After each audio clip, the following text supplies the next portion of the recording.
যোগমায়া কি পারবে বাঁচাতে প্রকাশ্য ধারাবাহিকের প্রোমো। যোগমায়া ধারাবাহিকের নয়া মোড়, এবার মৃত্যুর মুখে রেহান। জি বাংলার তরফ থেকে ধারাবাহিকের প্রোমো প্রকাশ্য আনা হয়েছে। সেখানে দেখা যাচ্ছে যোগমায়াকে বাঁচাতে গিয়ে গুলি লাগে রেহানের। যোগমায়া কি তাকে বাঁচাতে পারবে, নাকি সিরিয়ালে দেখানো হবে নায়কের মৃত্যু? বড় টুইস্ট আসতে চলেছে যোগমায়া ধারাবাহিকের প্রোমোতে দেখা যাচ্ছে হাসপাতালের উদ্বোধন করছেন যোগমায়া, সঙ্গে রয়েছে রেহান। এইদিকে উদ্বোধনের দিনে যোগমায়াকে খুনের ছক কষে তার শ্বশুরবাড়ির লোকজন, কিন্তু শেষ পর্যন্ত গুলি লাগে রেহানের বুকেই।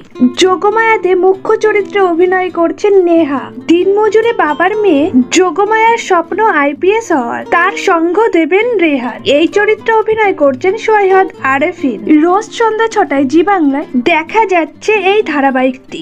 এর সাথেই থাকছে কোন গোপনে মন ভেসেছে সিরিয়ালের নতুন একটি আপডেট। কোন গোপনে মন ভেসেছে ধারাবাহিকের কিঞ্জল চরিত্রটি ছাড়লেন উদয় প্রতাপ সিং, তার পরিবর্তে আসবেন অন্য অভিনেতা, এমনটাই ইঙ্গিত দিয়েছেন তিনি। সাম্প্রতিক এক সাক্ষাৎকারের অভিনেতা জানিয়েছেন তার এই চরিত্র করার ইচ্ছা ছিল না, কিন্তু তাকে বলা হয়েছিল এই চরিত্রটি অল্প কিছু দিনের জন্য, তাই রাজি হয়েছিলেন তিনি। তবে ফেরার কোনো প্ল্যান নেই।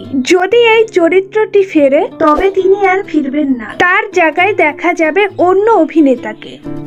ভিডিওটি ভালো লাগলে অবশ্যই লাইক, কমেন্ট, শেয়ার করবেন। ডেইলি নিত্য নতুন ভিডিও পেতে ছায়াছবির জগৎ চ্যানেলটিকে সাবস্ক্রাইব করতে ভুলবেন না।